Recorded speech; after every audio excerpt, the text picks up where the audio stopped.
তিনি বলেছেন মুহাম্মদ সাল্লাল্লাহু আলাইহি ওয়াসাল্লাম সাংবাদিক ছিলেন এক অর্থে, মানে কি বার্তাবাহক ছিলেন। আজীব কারবার, আল্লাহ রসুল কার বার্তাবাহক ছিলেন আর সাংবাদিকরা কার বার্তা বহন করে? বেয়াদবির তো একটা স্কেল থাকা উচিত, একটা মাত্রা থাকা উচিত। আমি কার শানে কথা বলছি? তিনি কে? তিনি কি আমাদের সমাজের সাধারণ কোনো মানুষ, সাধারণ কোনো সৃষ্টি? আসমান জমিন লৌহ কলম চাঁদ সূরজ যার সৃষ্টির কাছে ঋণী হয়ে আছে, নবীরা পর্যন্ত যার নাম উচ্চারণ করতে সাবধানতা অবলম্বন করেছেন, স্বয়ং আল্লাহ রাব্বুল আমিন মুহাম্মদ বলে নাম উচ্চারণ করেন নাই, তাকে আপনি সাংবাদিক বলেন। এই বক্তার জাতির সামনে নিঃসন্দেহে নিঃশর্ত ক্ষমা ভিক্ষা চাওয়া উচিত। আমি তার ব্যাপারে বিগত বছরগুলোতে জবানকে নীরব রেখেছি, যে কার কত বলবো। নিজের কাছেও খারাপ লাগে যে হাজার হাজার মানুষের সামনে তাদেরকে সতর্ক করব, তাদেরকে ব্যক্তিগতভাবে বোঝানো হলো, একাধিকবার বোঝানো হলো, কোনো বুঝে কাজ হয় না। একের পর এক বেফাস মন্তব্য এই কোরআনের ময়দানে বসে তারা করেই যাচ্ছেন। বেফাস মন্তব্য আয়াতের তাফসিরের মধ্যে গিয়ে করেন, ওয়াজের স্টেজে বসে করেন, গাল গল্পে করেন, করতে করতে করতে করতে এক পর্যায়ে আজকে সাংবাদিক সম্মেলনে সাংবাদিকদের সাক্ষাৎকারে দিয়ে বলছেন নবীজি সাল্লাল্লাহু আলাইহি সাল্লাম বার্তাবাহক ছিলেন, সেই অর্থে নবীজি সাল্লাল্লাহু আলাইহি সাল্লাম সাংবাদিক ছিলেন। এত আস্তে নাউজুবিল্লাহ বললেন। আচ্ছা, বেয়াদবির তো একটা স্কেল থাকা উচিত, একটা মাত্রা থাকা উচিত। আমি কার শানে কথা বলছি? তিনি কে? তিনি কি আমাদের সমাজের সাধারণ কোনো মানুষ, সাধারণ কোনো সৃষ্টি? আসমান জমিন লৌহ কলম চাঁদ সূরজ যার সৃষ্টির কাছে ঋণী হয়ে আছে, নবীরা পর্যন্ত যার নাম উচ্চারণ করতে সাবধানতা অবলম্বন করেছেন, স্বয়ং আল্লাহ রাব্বুল আমিন মুহাম্মদ বলে নাম উচ্চারণ করেন নাই, তাকে আপনি সাংবাদিক বলেন। এই বক্তার জাতির সামনে নিঃসন্দেহে নিঃশর্ত ক্ষমা ভিক্ষা চাওয়া উচিত। লাগামহীন বক্তব্য দিয়ে দিয়ে এক সময় বলে কোরআন শরীফ আল্লাহ ফেসবুক চালাতে বলেছেন,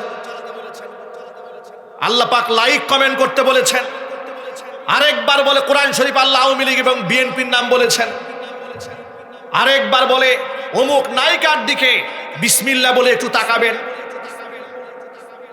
উদ্ভট কথাবার্তা। আল্লাহর কোরআনের মঞ্চটাকে কয়েকটা দায়িত্বজ্ঞান জ্ঞানহীন আলেম নাপাক বানিয়ে ছেড়ে দিয়েছে। কথা ঠিক না? ঠিক জুড়ে বলেন। হাতে গোনা কয়েকটা বক্তার কারণে আজকে আলেম সমাজ বিতর্কের মুখে, তাদের নামে প্রতিদিন ফেসবুকে গালিগালাজ হচ্ছে, মানুষের সামনে জবাবদিহিতা করতে হচ্ছে, আর তাদের কাছে জবাবদিহিতা চাইতে গেলেই বলে স্লিপ অফ টাং হয়ে গেছে। কেন রে ভাই? আপনি কথায় কথায় মাপ চান, কতবার মাপ চাইলে আপনি শুধরাবেন? কতবার আপনার স্লিপ অফ টাং হয়? প্রতি স্টেজে আপনার স্লিপ অফ টাং হয়। এর মানে আপনি বক্তব্য করতে এসেছেন, আপনি এই মঞ্চের উপযুক্ত নন, আপনি বিশ্রাম গ্রহণ করেন। কথা ঠিক কিনা চিল্লায় বলেন। আচ্ছা, আপনাদেরকে একটা কথা বলি, একজন ড্রাইভার যদি প্রতিদিন রাস্তায় রং সাইডে চলে সীমা লঙ্ঘন করে, আর প্রতিদিন যদি বলে যে প্রথম প্রথম ড্রাইভার হয়েছে, কদিন পরে ঠিক হবে, এটা কি মানবে কর্তৃপক্ষ? রাষ্ট্রের আইন মানবে? সুতরাং রাসূলের শানে যারা গুস্তাখি করে, আমি আবার বলছি, আল্লাহর শানে, রাসূলুল্লাহর শানে, কোরআনের ব্যাপারে, হাদিসের ব্যাপারে, কোরআনের তাফসীরের ব্যাপারে মন গড়া কথা বলবেন, আপনি কত বড় সেলিব্রিটি এটা আমরা দেখব না। আমরা দাঁত ভাঙ্গা জবাব দেওয়ার জন্য প্রস্তুত আছি। সুতরাং যিনি বলেছেন মুহাম্মদ সাল্লাল্লাহু আলাইহি ওয়াসাল্লাম সাংবাদিক ছিলেন এক অর্থে, মানে কি বার্তাবাহক ছিলেন। আজীব কারবার, আল্লাহ রসুল কার বার্তাবাহক ছিলেন আর সাংবাদিকরা কার বার্তা বহন করে? সাংবাদিকরা মানুষের কাছ থেকে মানুষের বার্তা বহন করে এবং এর মধ্যে অসংখ্য মিথ্যা বেশি থাকে। কথা ঠিক না ঠিক? এই সমাজের সাংবাদিকরা একটু ইনসাফের সাথে বলবেন, সব সাংবাদিকরা অধিকাংশ সত্য বলে না, মিথ্যা বলে। একটু জোরে বলতে হবে। আমি সাংবাদিকদের অসম্মান করছি না, নিঃসন্দেহে সমাজের মধ্যে দায়িত্বশীল সাংবাদিক আছেন, সত্যবাদী সাংবাদিক আছেন, সংখ্যায় তারা কম, কিন্তু কোথাকার সাংবাদিকদের সাথে আপনি মুহাম্মদ সাল্লাল্লাহু আলাইহি ওয়াসাল্লামের তুলনা করলেন? মানুষের তো ডেট এক্সপায়ার, গাঁজা খাইলেও মনে হয় এমন কথা মুখ থেকে বের হওয়ার কথা নয়। এই সমস্ত বক্তারা কি স্টেজে ওঠার আগে গাঁজা খায় না তারি খায় নাকি মদ খায়, আমার বুঝে আসে না। কথা ঠিক না জুড়ে বলেন? নবীর ব্যাপারে এমন কথা মুখ দিয়ে বের হয় কি করে? এরা কেন কথা বলে জানেন? এরা বেফাস কথা বলতে বলতে এত নির্লজ্জ হয়েছে, এত বেহায়া হয়েছে, এদের প্রকাশ্যে 100 জুতা পিটা করলে এদের লজ্জা হবে না। জাতির সামনে নিঃশর্ত তওবা করার আহ্বান জানাচ্ছি। যে ব্যক্তি আল্লাহর নবী সাল্লাল্লাহু আলাইহি ওয়াসাল্লামকে সাংবাদিক বলে আখ্যা দিয়েছে, একটু ঘৃণার সাথে নাউজুবিল্লাহ বলবেন না? বর্তমান সময়ে সবচেয়ে বেশি অন্যায় করছে জবান দিয়ে, মুখ দিয়ে। আমরা আমাদের মুখটাকে এত বেশি হালকা করে ফেলেছি, জবানের কোনো দাম আমরা দিই না। অথচ এই জবানের ব্যাপারে নবী করিম সাল্লাল্লাহু আলাইহি সাল্লাম বলেছেন, মাইয়াদমানলি মা বাইনা লাহিয়াইহি ওয়া মা বাইনা রিজলাইহি আদমান লাহুল জান্নাহ। যেই ব্যক্তি আমাকে 2টা অঙ্গের গ্যারান্টি দেবে, আমি আল্লাহ রাসূল তাকে জান্নাতের গ্যারান্টি দেব। আল্লাহর হাবিব সাল্লাল্লাহু আলাইহি ওয়াসাল্লাম বলেছেন, মাইয়াদমানলি মা বাইনা লাহিয়াইহি, 2 চোয়ালের মাঝখানে যে অঙ্গটা আছে, মানে জবানের গ্যারান্টি যে আমাকে দেবে। ওয়ামা বাইনা রিজলাইহি, 2 পায়ের মাঝখানে যে অঙ্গ আছে, মানে লজ্জাস্থান, 2টা অঙ্গের গ্যারান্টি যেই ব্যক্তি দেবে, যে এর নিরাপত্তা সে দিতে পারবে, আমি নবীজি সাল্লাল্লাহু আলাইহি ওয়াসাল্লাম তার জন্য জান্নাতের গ্যারান্টার হয়ে যাব। অথচ আমরা এই জবানের কোনো মূল্য দেই না। মাতৃগর্ভে যখন ছিলাম, মায়ের মাসিক অসুখকে বন্ধ করে আমাদের রক্ত মাংস আল্লাহ পাক দেহের মধ্যে গঠন করে দিয়েছেন, দেহকে পরিপূর্ণ করেছেন। মায়ের রক্ত মুখ দিয়ে না দিয়ে নারের সাথে নার কানেকশন করে দিয়েছিলেন। জোরে বলেন সুবহানাল্লাহ। সম্মানিত অঙ্গ হচ্ছে জবান। জবানকে আমরা হালকা বানিয়ে ফেলেছি। কথায় কথায় মিথ্যা, গীবত, পরনিন্দা, শিকায়েত, গালিগালাজ, চায়ের দোকানে বসে মানুষের সমালোচনা, মসজিদে বসে মানুষের গীবত, শিকায়েত, মিটিংয়ে বসে মানুষের শিকায়েত। এই জবানটাকে এত হালকা আমরা বানিয়ে ফেলেছি। নবীজি সাল্লাল্লাহু আলাইহি ওয়াসাল্লাম বলেছেন, যেই ব্যক্তি জবানের গ্যারান্টি আমাকে দেবে, আমি নবীজি তাকে জান্নাতের গ্যারান্টি দিয়ে দিব। আমি মহাগ্রন্থ আল কোরআনের সূরা লুকমান থেকে আপনাদের সামনে 12 নম্বর আয়াতখানা তেলাওয়াত করেছি। আল্লাহ তাআলা লুকমান হাকিমের নামে 30 পারা কোরআনে একটা আলাদা সূরা নাযিল করেছে। অথচ লুকমান হাকিম কোন নবী ছিলেন না, কোন রাসূল ছিলেন না। কেমন মানুষ ছিলেন? তাফসীরে ইবনে কাসিরের মধ্যে এসেছে, ইন্নাহু কানা আবদান হাবশিয়ান, তিনি একজন ইথিওপিয়ান হাবশি গোলাম ছিলেন। চেহারা অবয়ব সম্পর্কে এসেছে, ইন্নাহু কানা আবদান হাবশিয়ান আসওয়াদ, গায়ের রং ছিল কুৎসিত বর্ণ, কালো। আজিম আশ-শাফাতাইন, ঠোঁটগুলা ছিল মোটা। মুশাক্কাকাল কাদামাইন, পায়ের তলা অবহেলায় এবং নিম্নমানের জীবনযাপন করে পায়ের তলা ছিল ফাটা। চিন্তা করেন একটু, আজিম আশ-শাফাতাইন, ঠোঁট ছিল কি? মোটা। মুশাক্কাকাল কাদামাইন, পা ছিল ফাটা। মানে একদম নরমাল মানুষ। কিন্তু আল্লাহ তাআলা এই সাধারণ একজন মানুষকে তার হিকমা, গুণ দিয়ে, ইলম এবং আমল দিয়ে, প্রজ্ঞা দিয়ে এত বড় বানালেন। আল্লাহ পাক তার নামে একটা সূরা নাযিল করে দিয়েছেন। লুকমান হাকিমের প্রশংসা করে আল্লাহ নিজে বলেছেন, ওয়ালাকাদ আতাইনা লুকমানাল হিকমা, আমি লুকমান হাকিমকে প্রজ্ঞা দিয়েছিলাম, জ্ঞান দান করেছিলাম। আর তাকে বলে দিয়েছিলাম, যে নিয়ামত তোমাকে আমি দান করেছি ওই নিয়ামতের শুকরিয়া আদায় করো। মনে রেখো, ওয়ামাই ইয়াশকুর ফাইন্নামা ইয়াশকুরু লিনাফসি, যেই ব্যক্তি আমি আল্লাহর কৃতজ্ঞতা আদায় করবে সে তার নিজের জন্য কৃতজ্ঞতা আদায় করবে। কারণ আমি আল্লাহর কৃতজ্ঞতা আদায় করলে আমার দাম বাড়বে না, কিন্তু যে ব্যক্তি আমার কৃতজ্ঞতা আদায় করবে আমি আল্লাহ তাআলা তার মর্যাদা বাড়িয়ে দেব।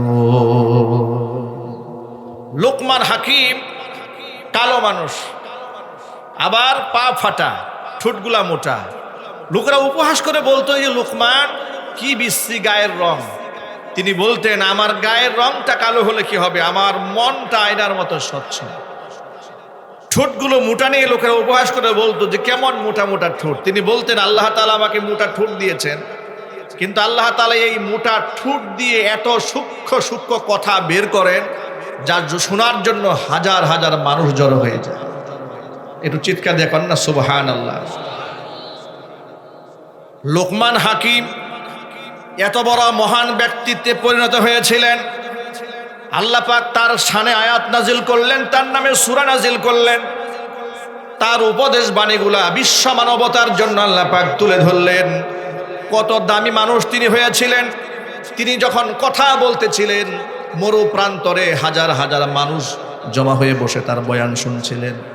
এমন সময় ওই মজলিসের ভেতরে এক ব্যক্তি বারবার মাথা উঁচু করে দাঁড়িয়ে কি যেন বলতে চাচ্ছিলেন।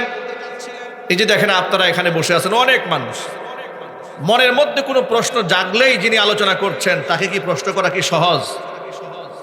বুঝেন মনে হয়, মনে চাইলে কি দাঁড়ানো যায়, কিন্তু মনের মধ্যে প্রশ্ন জাগলে তো। লোকমান হাকিম এভাবে কথা বলছেন, অসংখ্য লোকেরা বসে বয়ান শুনছেন।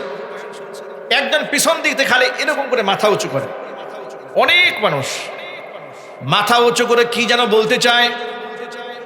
লোকমান হাকিম বুঝতে পারলেন। লোকমান হাকিম তাকে ইশারা করে দাঁড় করিয়ে দিলেন। তিনি দাঁড়ালেন, দাঁড়িয়ে বললেন।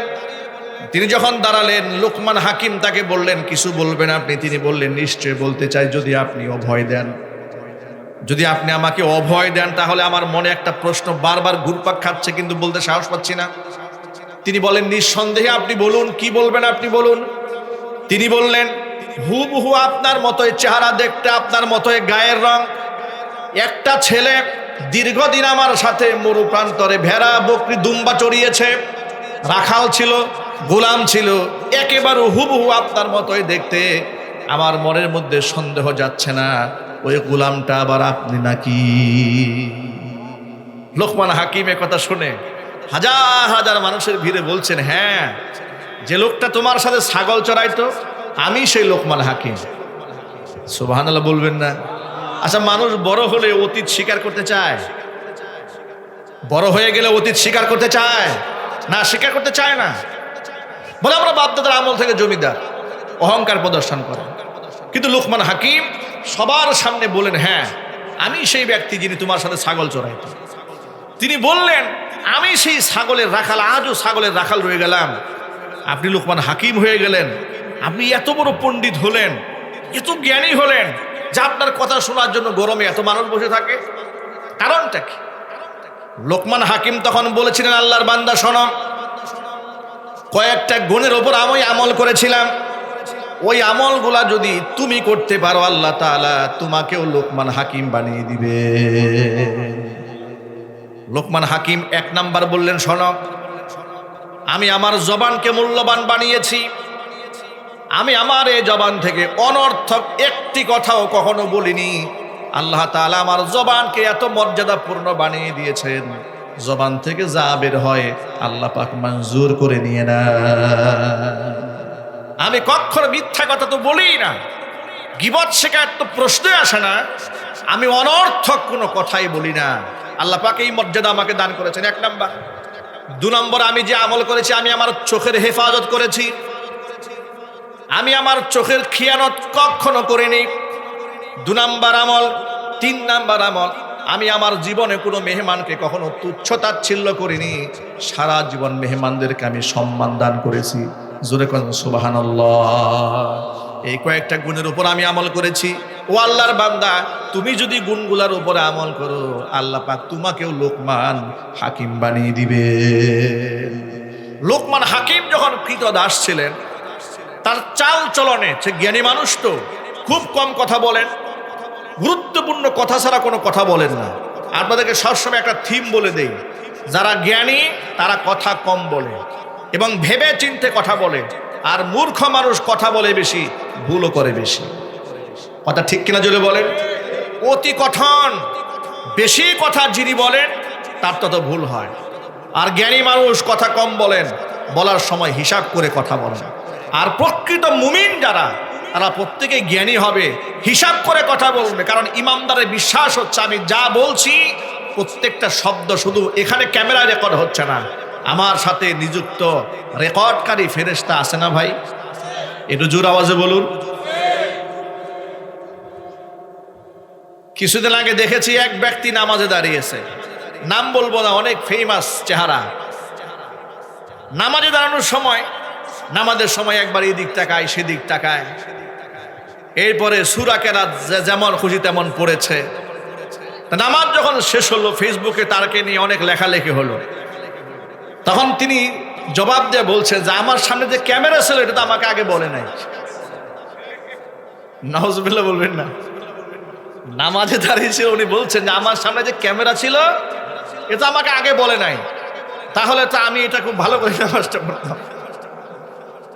প্রিয় ভাইরা আমার, নামাজে দাঁড়িয়ে থাকেন, আপনার সামনে ক্যামেরা থাক না থাক, চলার পথে আমি একাকী আছি, বন্ধু মহলে একাকী আছি, সিসি ক্যামেরা রেকর্ড হোক আর না হোক, আমার সামনে নিযুক্ত রেকর্ডার আছে না নাই? কোরআন বলে দিয়েছে মা ইয়ালফিজু মিন কাউলিন ইল্লা লাদাইহি রাকিবুন আতীদ। মানুষ তার জবান থেকে এখনো কোনো শব্দ উচ্চারণ করে না যা সংরক্ষণকারী ফেরেশতা রেকর্ড করে না রাখে। জোরে জোরে বলেন সুবহানাল্লাহ। এই জন্য আমরা আজকের পর থেকে দায়িত্বশীল হব আমাদের জবানের ব্যাপারে। আমরা বলি ইনশাআল্লাহ। লোকমান হাকিম জ্ঞানী মানুষ, দাস, কিন্তু চাল চলন উঠা বসায় খুব জ্ঞানী মনে হয়। তো লোকমান হাকিমের যিনি মনিব ছিলেন, তিনি একদিন লোকমান হাকিমকে ডেকে তার প্রজ্ঞার মাত্রাটা যাচাই করার জন্য তিনি বলছেন, আচ্ছা লোকমান, তোমাকে একটা কাজ করতে হবে। সেটা কি? তুমি আজকে একটা খাসি জবাই করবে। খাসি জবাই করে এই খাসির সবচাইতে নিকৃষ্ট দুটা অঙ্গ কেটে আমার সামনে হাজির করবে। লোকমান হাকিম মনিবের কথা শুনে একটা খাসি জবাই করলেন। কথা কি বোঝা যাচ্ছে তো ভাই?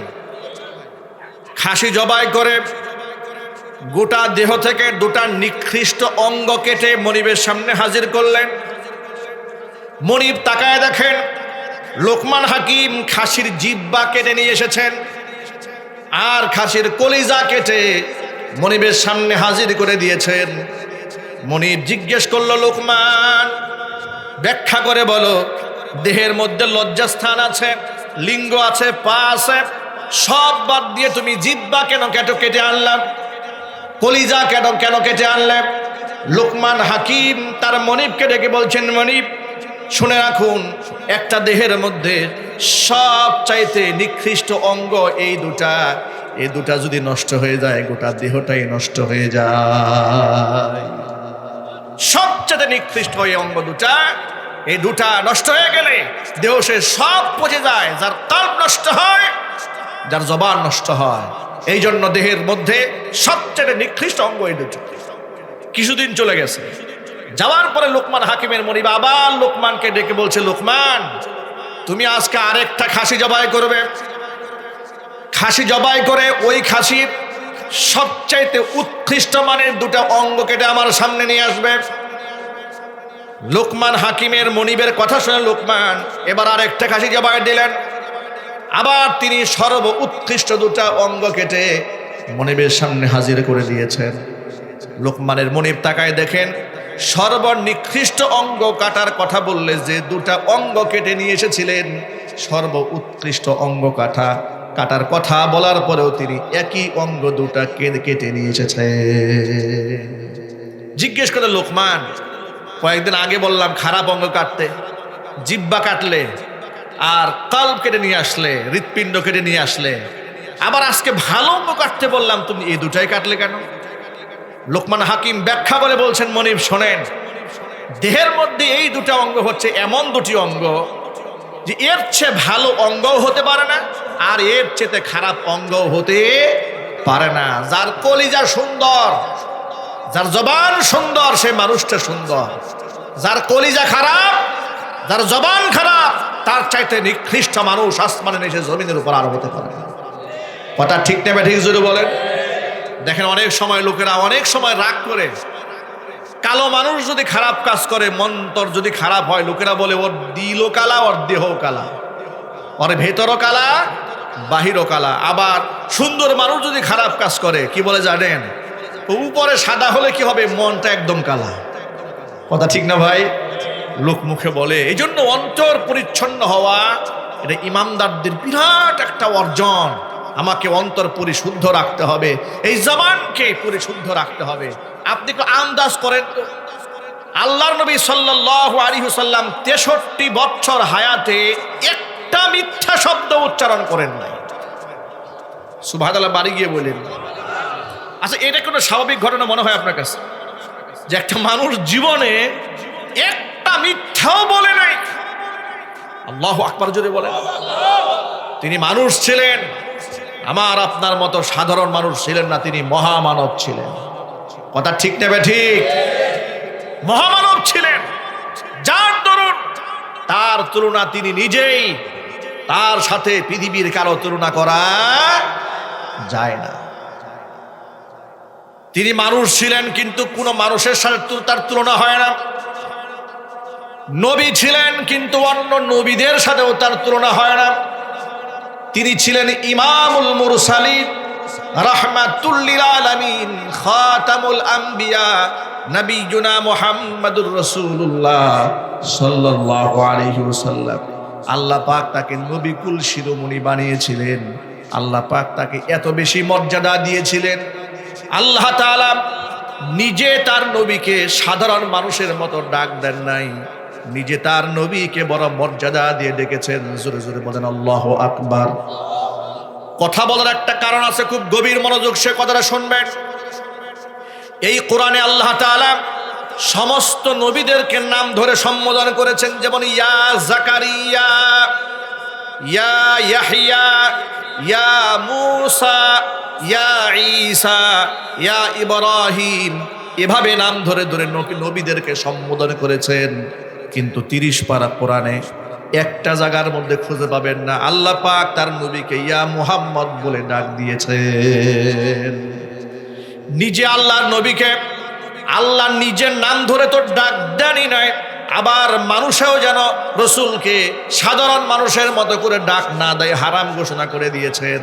আল্লাহ পাক বলেন, লা তাজআলু দুআ আর রাসূলি বাইনাকুম কাদুআই বাযিকুম বাযা। ও দুনিয়ার মানুষেরা শুনে রেখো, ও সাহাবীরা কান খুলে শুনে রেখো, তোমরা সাধারণ মানুষকে একে অপরে যেভাবে নাম ধরে ডাকাডাকি করো, আমার নবীকে তোমরা সেইভাবে নাম ধরে ডাকও দিতে পারবে না। আল্লাহু আকবার বলেন, আর চিল্লা এখন আল্লাহু আকবার। নাম ধরে ডাকও যাওয়া যাবে না, তার সাথে কারো তুলনায় করা যাবে না। তিনি অনন্য অসাধারণ ছিলেন। সাহাবায়ে কেরাম তার সৌন্দর্যতার প্রশংসা করতে গিয়া হয়রান হয়ে বলেছেন, তিনি সাদাও ছিলেন না, কালোও ছিলেন না, আবার গধূম বর্ণেও ছিলেন না। এর মানে কেমন ছিলেন তার তুলনা তিনি নিজেই শামাইলে তিরমিজি খুলে দেখেন, এক শব্দে এক বর্ণে পৃথিবীর কোনো রঙের সাথে রসুলকে তুলনা দেওয়া সম্ভব হয় নাই। আমরা যেমন এক বাক্যে বলি অমুকে লম্বা অমুকে খাটো, রসুলের ব্যাপারে তারা লম্বাও বলতেন না, খাটোও বলতেন না।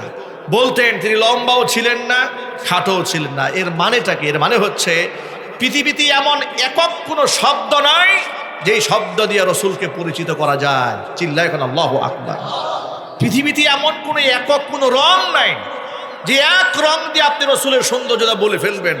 আল্লাহ পাক তার রসুলকে এভাবে তৈরি করেছিলেন, যার দরুন তার শাম, তার মান, তার মর্যাদা, তার ইজ্জত, তার আবরু এত আকাশ চুম্বি বানিয়ে দিয়েছিলেন। তিনি যখন হাঁটতেন আকাশের এই মেঘমালা তাকে ছায়া দিত।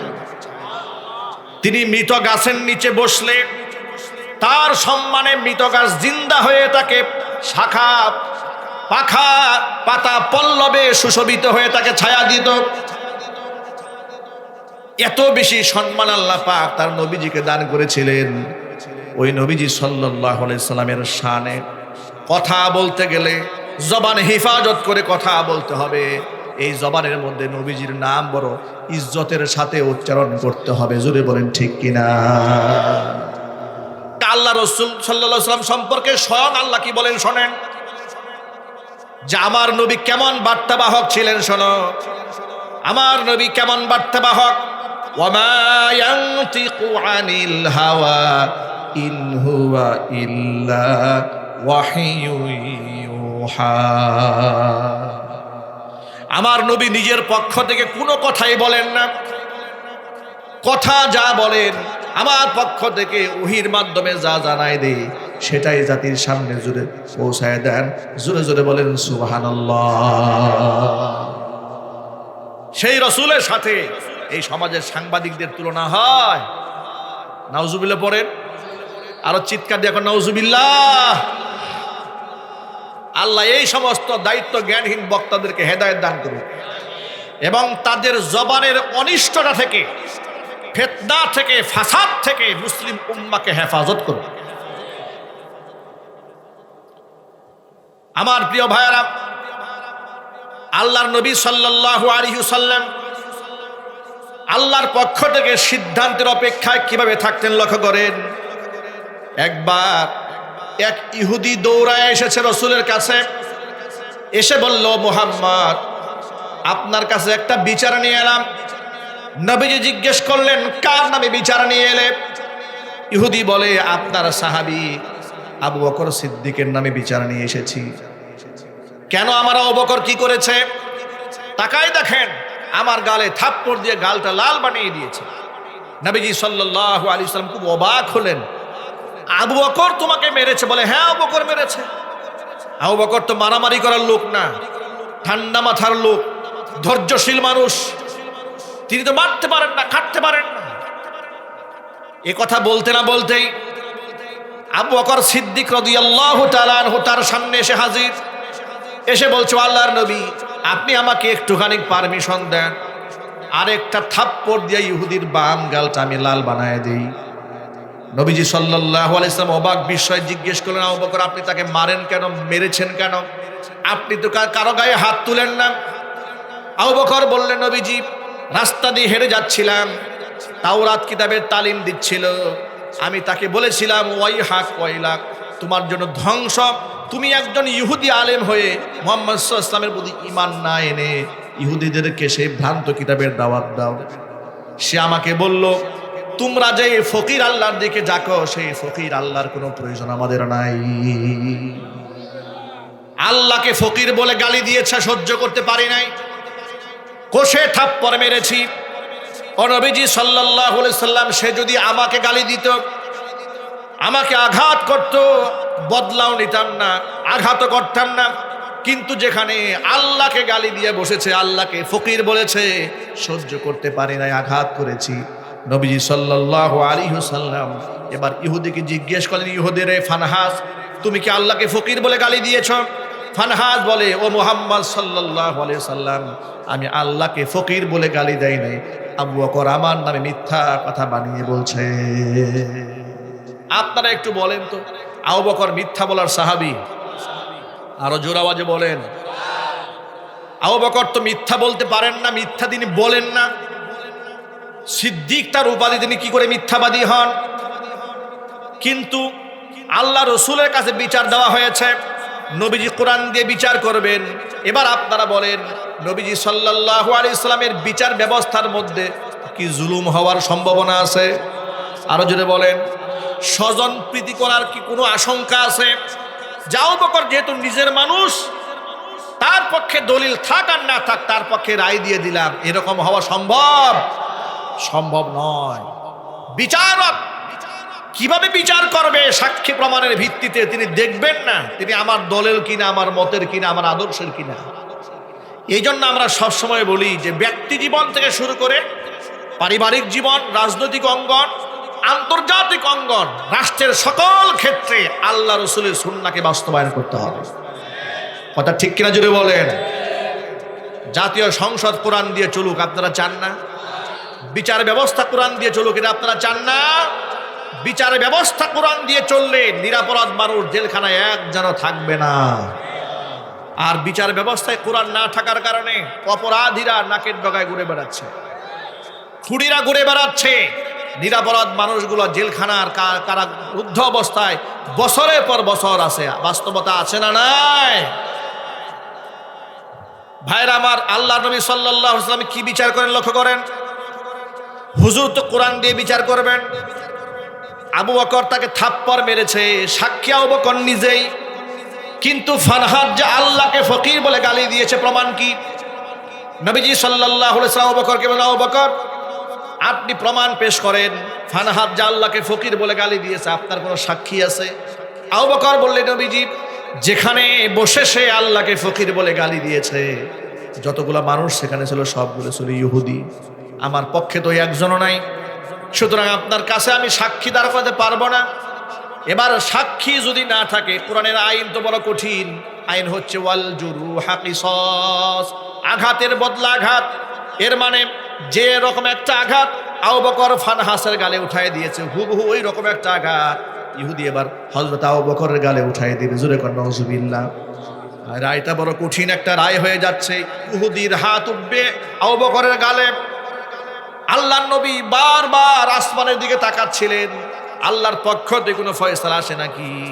নবীজি সাল্লাল্লাহু আলাইহি সাল্লাম খুব ভালো করে জানতেন আবু বকর মিথ্যা কথা বলেন নাই, আবু বকর মিথ্যা বলতে পারেন না, কিন্তু আল্লাহর পক্ষ থেকে সিদ্ধান্ত না আসলে কি ফয়সালা দিবেন, এই জন্য আসমানের দিকে বারবার তাকাচ্ছিলেন।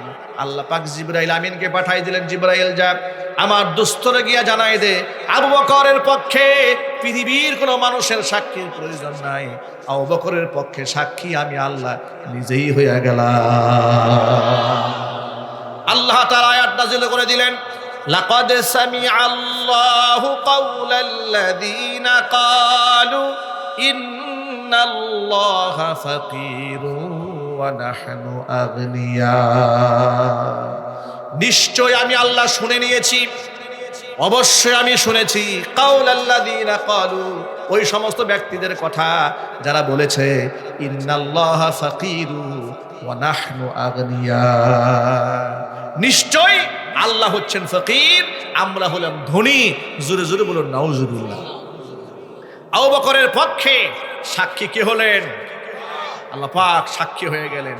এখান থেকে একটা মৌলিক সবক আপনারা নিতে পারেন, সেটা হলো এই, প্রত্যেকটা মানুষের মধ্যে রাগ আছে, গুসা আছে, ক্ষোভ আছে, আছে না?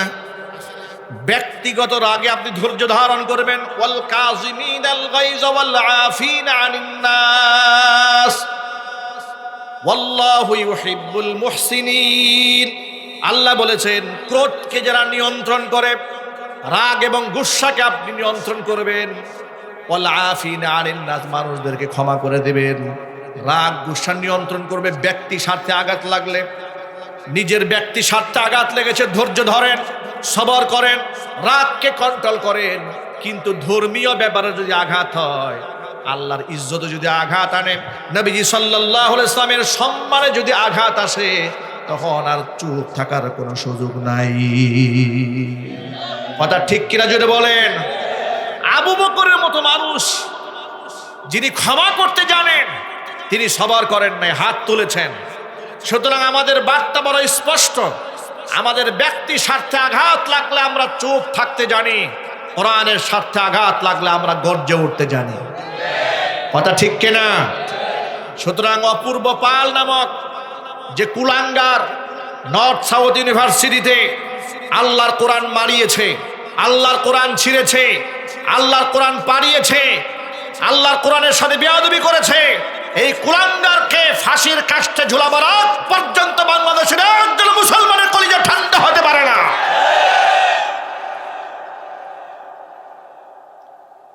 অবাক হয়ে যায়, বাংলাদেশের এত বড় বড় রাজনীতিবিদ, অমুসলিমরা সামান্যতম কোনো নির্যাতনের শিকার হলে বিগত বছরে দেখেছেন মন্দিরে কে বা কারা হামলা করেছে, মূর্তির ঠ্যাং ভাঙা হয়েছে। যদিও আমরা এগুলাকে সমর্থন করি না, ইনভেস্টিগেশন করে দেখা গিয়েছে মুশরিকরা নিজেরাই মূর্তি ভেঙে মুসলমানদের বদনাম করার চেষ্টা করেছে অধিকাংশ জায়গায়। কথা ঠিক নেবে ঠিক। এরপরে কি হয়? ওই ব্রাহ্মণবাড়িয়া নাসিরনগরে, ইতিহাস আপনারা ভুলে যাবেন না, ভুলে যাওয়ার কথা নয়, কোথাকার কোন মন্দিরে কি একটা ভাঙচুর হয়েছে, সে এক সরাসরি মন্দিরে মূর্তির মাথা ভাঙা হয়েছে। এই দুঃখে কষ্টে স্বরাষ্ট্রমন্ত্রী গিয়ে হাজির হয়ে গেলেন, পররাষ্ট্রমন্ত্রী গিয়ে হাজির হয়ে যান, সচিব গিয়ে হাজির হন, রাষ্ট্রপতি বিবৃতি দেন, দুঃখ প্রকাশ করেন, কত কিছু হয়ে যায়। আর আল্লাহর কোরআন পারিয়েছে মারিয়েছে, বাংলাদেশের বড় বড় রাজনীতিবিদদের কোনো প্রতিক্রিয়া দেখলাম না। কথা ঠিক নেবে ঠিক জোরে বলেন। কয়েকদিন আগে পূজা উপলক্ষে বাংলাদেশের রাজনীতিবিদেরা পূজা মণ্ডপে গিয়ে স্লোগান দিয়েছে, হিন্দু মুসলিম ভাই ভাই অমুক মার্কায় ভোট চাই। স্লোগান দেয় নাই? কথা বলে না, দেয় নাই? দিয়েছে। এখন ওই সমস্ত রাজনীতিবিদদেরকে আমি বলি, আপনারা যে বললেন হিন্দু মুসলিম ভাই ভাই অমুক মার্কায় ভোট চায়, তো আপনার ভাইরা তো আল্লাহর কোরআন পারিয়েছে, আপনার ভাইরা তো আল্লাহর কোরআন পারিয়েছে, তা আপনার মুখে প্রতিবাদ নাই? আপনার মুখে ওই সমস্ত কট্টর বেয়াদব গুস্তাখ রাসূল কোরআনের শানে বেয়াদবি করেছে, তাদের বিরুদ্ধে কোনো আওয়াজ নাই। এর মানে হচ্ছে আপনার ইমানের চাইতে আপনার কাছে ভোটের দাম বেশি। যারা ভোট ভিক্ষা করার জন্য ইমান বিক্রি করেন, আগামীর বাংলাদেশের মুসলমানকে মনে রাখতে হবে, এই চেহারাগুলো আপনারা ক্রস চিহ্ন দিয়ে চিহ্নিত করে রাখবেন। ইমান বিক্রি করে যারা ভোট ভিক্ষা করেছে, কোরআনের পক্ষে কথা বলে নাই, মূর্তির প্রশংসা করেছে, ভোট দিবেন জুতের কথা, এদেরকে জুতা পিটা করে এলাকা থেকে বের করে দেবেন। আল্লাহর কোরআনের সাথে বিয়াদবি হলে ধৈর্য আসে। নিজের বেতন বাড়াবার জন্য রাজপথে আন্দোলন করো, তেলের দাম বাড়লে আন্দোলন করো, নেতা কর্মীর সাথে বিয়াদবি হলে আন্দোলন করো, নেতা কর্মীর নামে স্লোগান দাও, তখন গর্জে উঠো। শুধুমাত্র নীরব থাকো কোরআনের ব্যাপারে, রসুলের ব্যাপারে। বুঝতে হবে মুসলমানের ঘরে জন্ম হয়েছে, কিন্তু আবু জেহেলের রক্ত তোমার গায়ে আছে। সাবধান মুসলমান, এত সহজে মুসলমান হওয়া যায় না। মুসলমানের কবরস্থানে দাফন করলে কিয়ামতে মুক্তি পাওয়া যাবে না, জানাজা পড়লেই মুক্তির ফয়সালা হবে না। ঈমান নিয়ে রসুলের মুহাব্বত নিয়ে দুনিয়া থেকে বিদায় হতে হবে। আপনারা কি রসুলের মুহাব্বত নিয়ে দুনিয়া থেকে বিদায় হতে চান? আল্লাহর কোরআনের সাথে যে গাদ্দারি করেছে, বেয়াদবি করেছে, গুস্তাখ করেছে, তার শাস্তি হোক, তার ফাঁসি হোক, আপনারা চান না? কারা কারা চান? দুহাত দেখতে চাচ্ছি, কারা কারা চান? আল্লাহ পাক আমাদের সকলকে ঐক্যবদ্ধভাবে কাজ করার তৌফিক দান করে, জোরে করে আমিন। প্রিয় ভাইরা আমার, যে উপমা দেওয়ার জন্য হাদিসটা টেনেছি সেটা হলো এই, নবীজি সাল্লাল্লাহু আলাইহি ওয়াসাল্লাম রায় ঘোষণা করতে যাচ্ছেন, বারবার অপেক্ষা আছেন আল্লাহর পক্ষ থেকে কি ফয়সালা আসে। তো আল্লাহর নবী সাল্লাল্লাহু আলাইহি ওয়াসাল্লাম তিনি হচ্ছেন আল্লাহর বার্তাবাহক। কার বার্তাবাহক? আল্লাহর বার্তাবাহক। আপনি সেই আল্লাহর বার্তাবাহকের সাথে দুনিয়ার নাপাক মিথ্যাবাদী চরিত্রহীন লম্পট সাংবাদিকদের তুলনা করে, সাংবাদিকদের মনোরঞ্জন করে নিজের পক্ষে ভোট কামাইতে চান? মনে রাখবেন, পৃথিবীর ইতিহাস বলেছে আল্লাহ এবং রসুলের সাথে যারা বেয়াদবি করেছে, আল্লাহ পাক লাঞ্ছিত অপমানিত করে দুনিয়া থেকে বিদায় করেছে। কথা ঠিক নেবে ঠিক? এই জন্য জবান, এই জবানের হেফাজত করতে হবে, জবানের হেফাজত করতে হবে। কথা বলার সময় আল্লাহ পাক যেন আমাদের এই জবানকে হেফাজত করার তৌফিক দান করে, জোরে করে আমিন। লোকমান হাকিম এত বড় জ্ঞানী, তিনি বলেন আমি আমার এই জবান দিয়ে কখনো মিথ্যা কথা বলি না, গীবত করি না, শিকায়েত করি না, এমন কি অনর্থক কোনো কথা আমার মুখ থেকে আমি উচ্চারণ করি না। আল্লাহ পাক আমাদের জবানকে হেফাজত করার তৌফিক দান করেন। লোকমান হাকিম তার সন্তানকে যে উপদেশমালা দিয়েছিলেন, আল্লাহ তাআলা যে উপদেশগুলো লিখে দিয়েছেন, সংক্ষেপে কয়েকটা পয়েন্ট মনে রাখেন। লোকমান হাকিম তার সন্তানকে বললেন, وَإِذْ قَالَ لُقْمَانُ لِابْنِهِ وَهُوَ يَعِظُهُ يَا بُنَيَّ لَا تُشْرِكْ بِاللَّهِ إِنَّ الشِّرْكَ لَظُلْمٌ عَظِيمٌ। লোকমান ছেলেকে ডেকে বলছে, ও বৎস, লা তুশরিকি বিল্লাহ, আল্লাহর সাথে কখনো শরীক করবে না। ইন্নাশ শিরকা লাযুলমুন আযীম, শিরিক হচ্ছে সবচেয়ে বড় জুলুম। শিরিক কি সবচেয়ে বড়? জুলুম। আল্লাহর কোনো শরীক আছে? আল্লাহ জুড়ে বলেন, আল্লাহর কোনো উপমা আছে? আল্লাহর সমতুল্য কেউ আছে? সমকক্ষ কেউ আছে? আল্লাহর মতো কেউ আছে? আল্লাহর গুণের মতো কেউ আছে? একজন চাঁদপুরের 5 আসনের এমপি পদপ্রার্থী দুর্গা পূজায় গিয়ে বলছে, গত 23 সনে মুসলমান, কিন্তু তিনি হিন্দুদের ভোট কামানোর জন্য বলছেন, গত 23 সালে মা দুর্গা 10 হাত নিয়ে এসেছিলেন। মা দুর্গার 10 হাতের শক্তিতে শেখ হাসিনা 1 বছরও টিকতে পারে নাই, স্বৈরাচারী দেশ থেকে পালিয়েছে।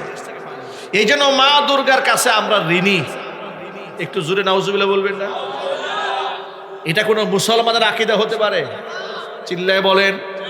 এই যদি হয় এমপির অবস্থা, এই যদি হয় মেম্বার অফ পার্লামেন্টের অবস্থা, এই যদি হয় ভবিষ্যতের নেতৃবৃন্দের অবস্থা, এই যদি হয় এই সমাজের নেতাদের অবস্থা, কিয়ামতের আলামত রুয়াসাউহুম জুহালুহুম, সমাজের মূর্খরা নেতা হবে।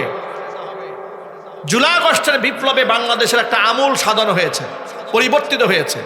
মানুষের মাইন্ড ভিন্নভাবে সেট আপ হয়েছে। ওই যে আগে জোর জবরদস্তি করে কিছু একটা করে ফেলবে, বসে ফেলবে, এই চিন্তা চেতনা থেকে বের হয়ে আসতে হবে।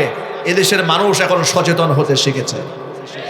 স্বৈরাচারী হাসিনার মতো আষ্টি পৃষ্টি বেঁধে থাকা গদিকেও যারা লাথি মেরে ভেঙে দিতে পেরেছে, যারা সেই পথে হাঁটবে, ক্ষমতায় যাওয়ার আগেই তাদের পরাজয় নিশ্চিত করতে জাতীয় ঐক্যবদ্ধ আছে। কথা ঠিক নেবে ঠিক জোরে বলেন। এবার আপনারা বলেন, এই কথা বলে তার ঈমান আছে? একটু জোরে বলেন। তার তওবা করার দরকার আছে না নাই?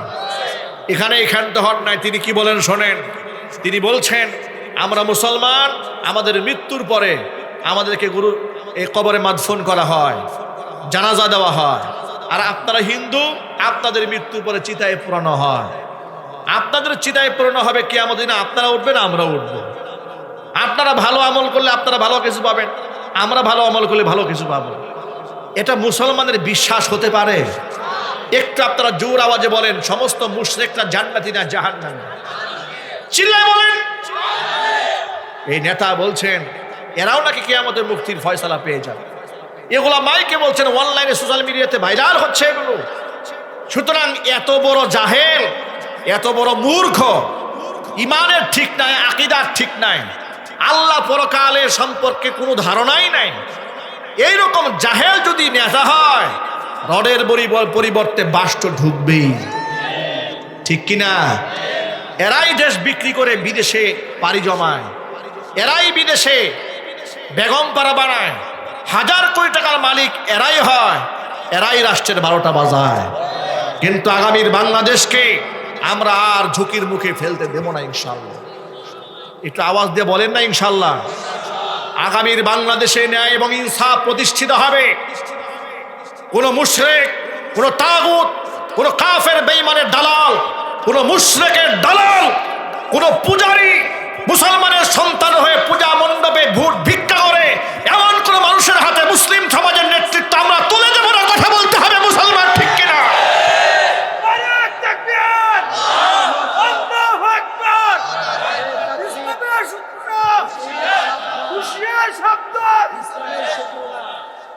একটা কথা মনে রাখেন, অমুসলিমরা তাদের ধর্ম পালন করবে, আমাদের কোনো অসুবিধা নাই।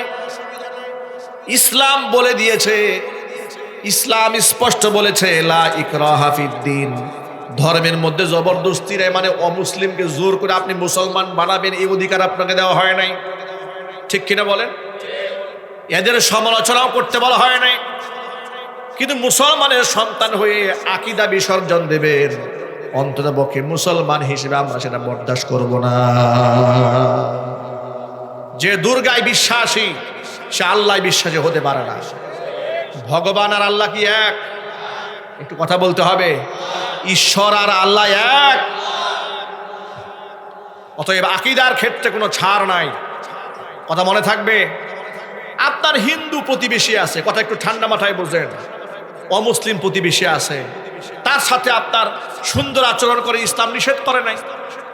কোরআনে কারিমে সূরা মুমতাহিনায় আল্লাহর স্পষ্ট বার্তা আছে, লা ইয়ানহাকুমুল্লাহু আনিল্লাযীনা লাম ইউকাতিলুকুম ফিদ্দীন ওয়ালাম ইউখরিজুকুম মিন দিয়ারিকুম আন তাবাররুহুম ওয়া তুকসিতু ইলাইহিম ইন্নাল্লাহা ইউহিব্বুল মুকসিতিন। আল্লাহ তাআলা নিষেধ করেন নাই ওই সমস্ত অমুসলিমদের সাথে ভালো আচরণ করতে যারা তোমাদের সাথে ধর্মীয় যুদ্ধে লিপ্ত হয় না, যারা তোমাদেরকে এলাকা থেকে তাড়িয়ে দেয়নি, তাদের সাথে ভালো আচরণ করতে আমি আল্লাহ তোমাদের নিষেধ করি না। ইন্নাল্লাহা ইউহিব্বুল মুকসিতিন, বরং আমি আল্লাহ তাআলা ইনসাফকারীদেরকে ভালোবাসি। জোরে জোরে কোন সুবহানাল্লাহ। আপনি অমুসলিম প্রতিবেশীর ঘর নাই একটা ঘর বানায় দেন, অসুবিধা নাই। ছেলে মেয়ে টাকা পয়সার অভাবে লেখাপড়া করতে পারে না, সাহায্য করেন, কোনো সমস্যা নাই। সারা বছর তাকে সাহায্য করবেন না, সহযোগিতাও করবেন না, খালি পূজায় গিয়ে লাড্ডু খাবেন, ভালোবাসা দেখাবেন, এই ভণ্ডামি বাদ দিতে হবে। কথা বলেন ঠিক কিনা? এটা অমুসলিমদেরও বোঝা উচিত। সারা বছর আমাদের খোঁজ খবর নেয় না, সারা বছর আমার ঘরে টিন ভেঙে টিনের চাল দিয়ে পানি পড়ে, আমার খোঁজ খবর নেয় না, খালি পূজা আসলে খোঁজ খবর নেয়। এ তো ভণ্ড। কথা ঠিক কিনা? তারও বোঝা উচিত। আল্লাহ পাক আমাদের বোঝার তৌফিক দান করেন। মানবিক সাহায্য করতে বাধা নাই, কিন্তু ঈমান বিক্রি করা যাবে না। শিরকি কাজে সাহায্য করা হারাম, সহানুভূতি দেখানো হারাম, উপস্থিত হওয়া হারাম, সাপোর্ট দেওয়া হারাম, টোটাল হারাম। এই কথাগুলো মনে থাকবে তো ইনশাল্লাহ। আল্লাহ বুঝার তৌফিক দান করেন। লোকমান হাকিম সন্তানকে ডেকে বলছেন, ইয়া বুনাইয়া, ছেলে, লা তুশরিকি বিল্লাহ, আল্লাহর সাথে শরীক স্থাপন করতে পারবে না। ইন্না শিরকা লাযুলমুন আযীম, আমি আল্লাহর সাথে শরীক স্থাপন করা এটা বড় মারাত্মক, বড় জুলম। এই কথা দিয়ে আমাদের মনে থাকবে তো ইনশাআল্লাহ। আমরা কেউ কোনোদিন শিরিক করব না, আমাদের সন্তানদেরকেও আমরা শিরিকি কাজে অংশগ্রহণ করতে দেব না। আল্লাহ যেন আমাদের তৌফিক দান করেন। একটু জোর আওয়াজে বলতে হবে আল্লাহুম্মা আমিন। লোকমান হাকিম তার সন্তানকে আরেকটা গুরুত্বপূর্ণ কথা বলেছেন, ইয়া বুনাইয়া ইন্নাহা ইন তাকু মিসকাল হাববাতিন মিন খারদালিন ফাতাকুন ফি সখরাতিন আও ফিস সামাওয়াতি আও ফিল আরদি ইয়াতি বিহাল্লাহ ইন্নাল্লাহা লাতীফুন খাবীর। ও বাচ্চা শোনো, একেবারে কোনো আমল, একেবারে ক্ষুদ্র থেকে ক্ষুদ্রাতিরিক্ত কোনো আমল যদি পাথরের মধ্যে লুকায়িত থাকে, আসমানেও যদি থাকে, সেটাও আল্লাহ তাআলা হাজির করে দেবেন। আল্লাহর অগোচরে দুনিয়াতে কিছুই নাই। সব আমল সম্পর্কে অবগত কে আছেন? আল্লাহ পাক আছেন। সন্তানদেরকে নসিহত শিখাচ্ছেন। এরপরে তিনি বলছেন, ইয়া বুনাইয়া আকিমিস সালাহ, হে ছেলে, নামাজ কায়েম করবে। ওয়ামুর বিল মারুফ, সৎ কাজের আদেশ দেবে। ওয়ানহা আনিল মুনকার, অসৎ কাজ থেকে মানুষকে নিষেধ করবে।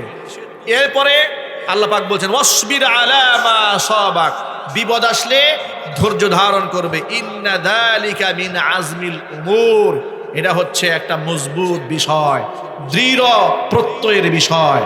আমরা বিপদে ধৈর্য ধারণ করব, নিজেরা নামাজ কায়েম করব, সন্তানদেরকে আমরা নামাজ কায়েম করতে আমরা নির্দেশ দেব। আমরা বলি ইনশাআল্লাহ। সর্বশেষ কথা মনে রাখেন, আল্লাহ পাক বলছেন, ওয়ালা তুসাইর খাদ্দাকা লিন্নাস। লোকমান হাকিম তার সন্তানকে বলছেন, ওয়ালা তুসাইর খাদ্দাকা লিন্নাস, মানুষের সাথে অহংকার করবে না। ওয়ালা তামশি ফিল আরদি মারহা, জমিনের মধ্যে অহংকার করে হাঁটবে না। ইন্নাল্লাহা লা ইউহিব্বু কুল্লা মুখতালিন ফখুর, আল্লাহ তাআলা দাম্ভিক, অহংকারী কোনো ব্যক্তিকে আল্লাহ পছন্দ করেন না। অহংকার করা যাবে? যদি বলেন, দাম্ভিক এবং অহংকারীরা হচ্ছে আল্লাহর কাছে সবচেয়ে ঘৃণার পাত্র। এই সর্বশেষ কথা মনে রাখেন। লোকমান হাকিম তার সন্তানকে অহংকার হতে নিষেধ করছেন। এরপরে সর্বশেষ বলছেন, ওয়াকসিদি ফি মাশরিক, তুমি যে রাস্তায় চলবে মধ্যম পন্থা অবলম্বন করে হাঁটবে, অহংকার পদবরে হাঁটবে না। ওয়াগদুদ মিন সাউতিক, কথা যখন বলবে বিনয়ের সাথে কথা বলবে, নরম কণ্ঠে কথা বলবে। ইন্না আনকারাল আসওয়াত লা সাউতুল হামির, সবচেয়ে নিকৃষ্ট আওয়াজ হচ্ছে গাধার আওয়াজ। কিসের আওয়াজ? গাধার আওয়াজ। মানে সমাজে কিছু লোক দেখবেন যে 5-10 জন লোক বসে আছে, খামোখা একটু মাতবুরি দেখানোর জন্য গিয়ে দেখবেন চিল্লায় একটা কথা বলে ফেলছে। এই মেজাজে লোক সমাজ আছে না? একটু জোরে আওয়াজে বলেন। মানে এমনিতে কোনো প্রয়োজন নাই, হঠাৎ করে এই অমুকে এই তমুকে কথা বলেছে, বেয়াদব। এই আওয়াজ হচ্ছে গাধার আওয়াজ। কিসের আওয়াজ? গাধার আওয়াজ। যে কথার মধ্যে বিনম্রতা, ওয়াকসিদ ফি মাশিক, চলার মধ্যে বিনম্রতা, ওয়াগদুদ মিন সাউতিক, আওয়াজের মধ্যে বিনম্রতা থাকতে হবে। আর খবরদার অহংকার করে চলবে না।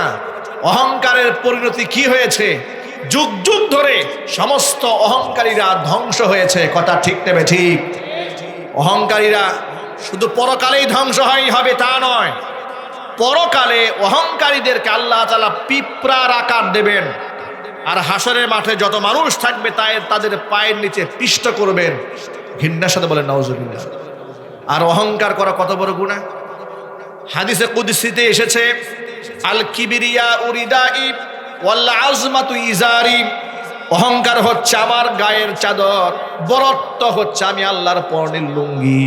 কেউ যদি ব্যক্তি যখন অহংকার করে আমার গায়ের চাদর দূরে টানাটানি করে। অহংকার মানুষ কি নিয়ে করে? অহংকার করে মানুষ বংশ নিয়ে, অহংকার করে মানুষ টাকা পয়সা নিয়ে, অহংকার করে মানুষ জ্ঞান গরিমা নিয়ে, অহংকার করে মানুষ ক্ষমতা নিয়ে। এখন আপনারা এক বাক্যে বলেন এই সকল কিছুর একমাত্র মালিককে? আল্লাহর নাম বলতে কষ্ট হচ্ছে। সম্পদ দেওয়ার মালিককে, ক্ষমতা দেওয়ার মালিককে, ইজ্জত দেওয়ার মালিককে, সম্মান দেওয়ার মালিককে, জ্ঞান গরিমা দেওয়ার মালিককে।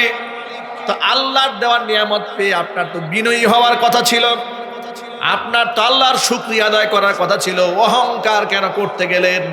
অহংকার যে ব্যক্তি করেন, নবীজি সাল্লাল্লাহু বলেছেন, হাদিসে কুদসিতে এসেছে, অহংকার হচ্ছে আল্লাহর গায়ের চাদর, বরত্ব আল্লাহর পরনের লুঙ্গি। সুতরাং অহংকার যেই ব্যক্তি করে আল্লাহর গায়ের জামা ধরে টান দেয়, আল্লাহর পরনের লুঙ্গি ধরে টান দেয়। আল্লাহ যেন আমাদেরকে হেফাজত করেন, জোরে করেন আমিন। অহংকারীরা যুগ যুগ ধরে লাঞ্ছিত হয় দুনিয়াতে, লাঞ্ছিত হয় আখিরাতে। স্বৈরাচারী শেখ হাসিনা কত দাম্ভিক আর অহংকারীর সাথে বাংলাদেশে ক্ষমতা পরিচালনা করেছে, ফেরাউনের প্রতিচ্ছবি দেখিয়েছে। এমন লাঞ্ছিত আর বেইজ্জত আল্লাহ করেছে, পৃথিবীর ইতিহাসে কোনো শাসককে আল্লাহ এত বড় বেইজ্জত করেন নাই। কথা ঠিক কিনা জুড়ে বলেন? অস্তিত্ব সহ আল্লাহ বিনাশ করে দিয়েছে। শত কোটি টাকার মালিক অহংকার করেছে, রাস্তার ভিক্ষুক বানিয়ে আল্লাহ ছেড়ে দিয়েছেন। শত শত বিঘা সম্পদের মালিক অহংকারের কারণে ভিক্ষার ঝুলি আল্লাহ গলার মধ্যে ঝুলিয়ে দিয়েছেন। সুতরাং অহংকার কোনো ইমানদার বান্দা করতে পারে না। ইমানদার শুধু গোলামি করবে, আর আল্লাহ কোনো নিয়ামত দিলে ওই নিয়ামতের শুকরিয়া আদায় করবে। আর আল্লাহকে বলবে, আল্লাহ এই জমির মালিক আমি নই, এই বাড়ির মালিক আমি নই, এই গাড়ির মালিক আমি নই, এই ইলমের মালিক আমি নই, এই জবানের মালিক আমি নই, এই মর্যাদার মালিক আমি নই, সব তোমার দেওয়া নিয়ামত। এই কথাগুলো মনে থাকবে তো ভাই ইনশাল্লাহ?